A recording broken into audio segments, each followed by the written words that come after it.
waktu yang baik ini saya coba berbagi hal yang sangat penting, yaitu batasan-batasan dalam berpacaran.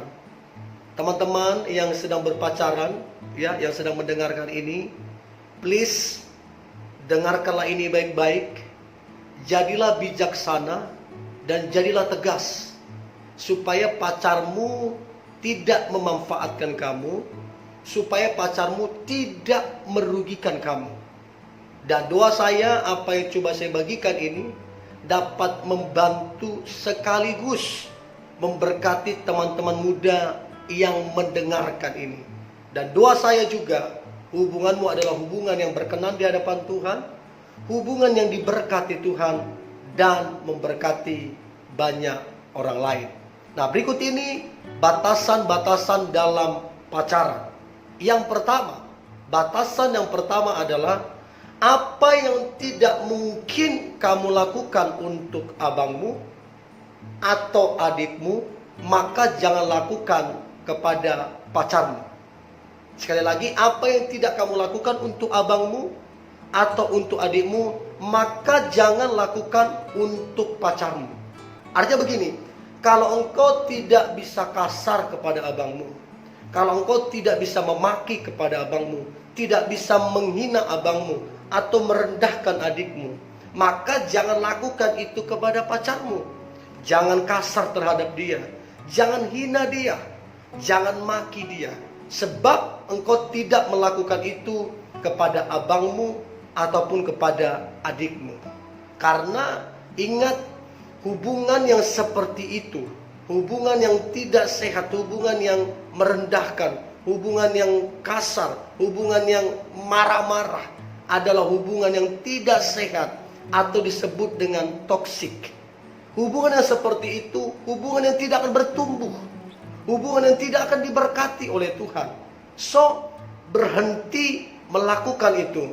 Sekali lagi, apa yang tidak kamu lakukan untuk abangmu atau adikmu, jangan lakukan untuk pacarmu. Itu yang pertama. Yang kedua, batasan dalam pacaran adalah apapun yang kamu lakukan yang bisa membangkitkan nafsu, jangan lakukan kepada pacarmu.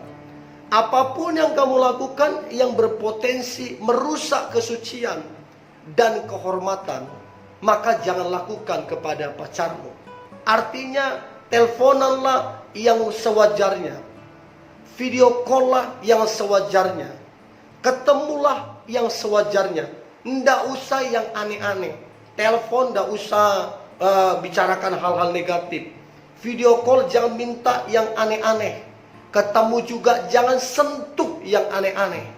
Ingat, apapun yang berpotensi merusak kesucian dan kehormatan, jangan lakukan. Ingat, catat baik-baik, tidak ada pernikahan kudus tanpa pacaran kudus. Jadi kalau kamu tidak pacaran kudus, maka tidak akan ada pernikahan kudus dengan pacarmu kelak. So, jagalah kekudusan. Apa saja yang bisa memicu kepada situ, jangan lakukan. Untuk itu saran saya, teman-teman muda, saran saya, bicaralah empat mata kepada pasanganmu. Bicaralah secara dewasa dan tegas, bahwa hal-hal yang memicu kepada kerusakan kesucian itu harus tegas, tidak boleh. Tidak boleh ini, tidak boleh ini, tidak boleh ini. Kalau melanggar, putus. Sebab kesucianmu lebih penting daripada dia. Sebab kehormatanmu lebih penting dari dia. Itu yang kedua. Yang ketiga, ini yang penting juga, jangan pernah memperlakukan pacarmu sebagai milikmu. Dia itu milik Tuhan. Artinya, perlakukanlah pacarmu seperti milik Tuhan. Artinya begini, kamu harus tahu ini miliknya Tuhan. Kalau miliknya Tuhan, kamu jangan macam-macam. Kalau miliknya Tuhan, jangan aneh-aneh. Karena apa? Engkau akan berhadapan kepada sang pemilik, yaitu Tuhan sendiri. So, ingatlah itu. Jangan kamu pikir, dia milikku, aku bebas ngapain dia, aku terserah mau ngapain dia. Orang milikku kok. Makanya saya bilang begini, pacaran versus dunia itu bahaya. Bahayanya apa? Ada dua, pacaran versus dunia itu ada dua bahayanya. Yang pertama, surat izin. Lah, surat izin apa? Surat izin pegang sana sini, cium sana sini, itu jadi surat izin. Kenapa surat izin? Loh, pacarku kok, wajar dong aku pegang orang pacarku kok. Jadi itu semacam surat izin yang memicu kepada hal-hal negatif. Nah, kemudian hak milik. Ini milikku kok. Artinya apa? Aku berhak cemburu. Aku berhak iri. Karena apa? Ini milikku. Nah, kenapa orang cemburu? Karena dia bilang pacarku. Kenapa orang cemburu? Karena orang bilang kekasihku. Nah, ingat, dia bukan milik kita. Dia itu milik Tuhan. So, perlakukanlah dia seperti dia itu milik Tuhan. Perlakukanlah dia sebagaimana Tuhan memperlakukan dia. Karena kalau kita tidak memperlakukan dia dengan benar, kita akan berhadapan dengan sang pemilik. Itu penting banget. Itu batasan yang ketiga. Batasan yang keempat dalam berpacaran adalah perhatikanlah waktu dan tempat. Sekali lagi, perhatikanlah waktu dan tempat engkau bertemu. Jadi ketika engkau hendak bertemu, maka perhatikanlah tempat dan waktunya. Jangan sampai engkau bertemu di tempat yang sepi, jauh dari keramaian, di tengah malam, dan hanya kalian berdua di situ. Bahayanya adalah pikiranmu bisa berpikir negatif dan mengarah kepada hal-hal negatif. Dan ingat, tidak ada pernikahan kudus tanpa pacaran kudus. So, perhatikan dengan baik tempat dan waktunya, sehingga engkau tidak melanggar batasan-batasan dalam berpacaran. So, teman-teman, belajarlah berbicara terhadap pasanganmu. Tidak boleh bertemu di tempat yang sepi, hanya berdua, ya.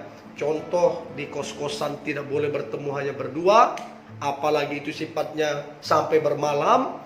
Tidak boleh juga apalagi di hotel, tidak boleh sampai berdua bermalam. Tidak boleh juga di rumah sampai berdua bermalam. Tidak boleh. Sebab itu berpotensi merusak kesucian dan kehormatan pasangan. Ingat sekali lagi, saya tekankan sekali lagi, tidak ada pernikahan kudus tanpa pacaran kudus. Itu yang keempat. Nah, kemudian yang terakhir, batasan-batasan dalam pacaran. Maka yang kelima adalah janganlah bersikap temperamental. Janganlah bersikap kasar atau marah-marah terhadap pasanganmu yang bisa melukai hati dan perasaannya. Ingat, dia itu milik Tuhan. Kamu harus tahu batas-batasannya. Jangan seenakmu aja. Jangan hanya karena kamu emosional, hanya mementingkan amarahmu, mementingkan kepentinganmu, dan kamu gak peduli terhadap perasaannya. Ingat, dia itu milik Tuhan. Perlakukan dia sebagaimana dia milik Tuhan, sehingga hubunganmu akan diberkati Tuhan dan berkenan di hadapan Tuhan. Saya dapati hubungan yang dibangun di atas temperamental, hubungan yang dibangun di atas ketakutan dan sikap yang tidak benar, saya dapati hubungan itu tidak akan mungkin bertumbuh. Hubungan itu tidak akan mungkin bahagia. Di dalamnya hanya ada sandiwara. Di dalamnya hanya ada manipulasi kata-kata. Di dalamnya banyak topeng di dalamnya. Kalau mau dibongkar, sesungguhnya sudah tidak ada cinta di situ. Yang ada hanyalah keterpaksaan. Dan ingat, bagaimana mungkin engkau akan diberkati? Bagaimana mungkin hubunganmu diberkati kalau di dalamnya ada keterpaksaan dan di dalamnya ada topeng-topeng dan kemunafikan? So, ingatlah ada batasan-batasan dalam berpacaran. Ingat, yang terakhir, jangan temperamental. So, ini yang boleh saya bagikan teman-teman muda. Batasan-batasan dalam berpacaran ada 5 poin. Terapkanlah ini, maka saya percaya hubunganmu akan berhasil, bertumbuh, diberkati Tuhan, dan jadi berkat bagi banyak orang. Ini yang boleh saya bagikan. Tetaplah semangat. Hari ini hari yang luar biasa, hari yang penuh dengan berkat-berkat Tuhan, dan hari yang penuh dengan mujizat Tuhan. God bless you.